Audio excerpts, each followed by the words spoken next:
question is saying the ratio of age of A and B 10 years ago is 3:4 and after 15 years the ratio will be 8:9. Find the ratio of age of A 10 years ago and age of B 10 years hence. Here in age based question, hence simply means after.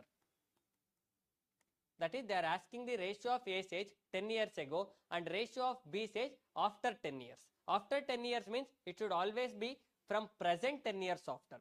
The default reference line or reference timeline should always be present timeline. Now, 10 years ago ratio is given, that is P minus 10. 10 years ago the ratio of A is to B is 3:4 and after 10 years, that is P plus 10, no, after 15 years is given, so it is P plus 15, ratio is given to me as 8:9. So this is the present. Let's consider present year as 2025. 10 years ago it is 2015 and 15 years after it will be 2040. If we observe from 2015 to 2040, everyone's age should increase by 25 years. That is 2015 to 2040, the increase should be 25 years. And if we observe in the ratios, the increase is 5 units here for A and 5 units here for B. So 5 units value in absolute terms, it should be 25 years. So if we have 5 units value as 25 years, then 1 unit value should be equal to 5 years.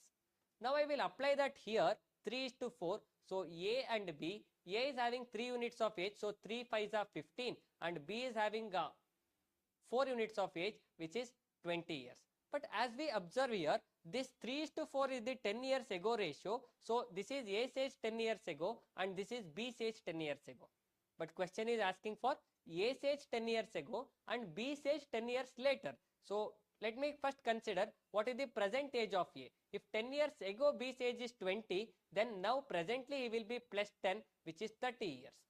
And question is asking for after 10 years. After 10 years again I should add plus 10 because this is the 10 years ago age and this is the present age and this 40 will be the age of B after 10 years. So this is age of A 10 years ago and this is age of B 10 years after. Question is asking for the ratio between these two numbers. So answer for this question is 15:40. If I cancel this in 5 answer table, I will be getting 3:8. So final answer for this question is 3:8. If you observe, I am not forming any equation for this question. I am directly using the ratios and getting the answers.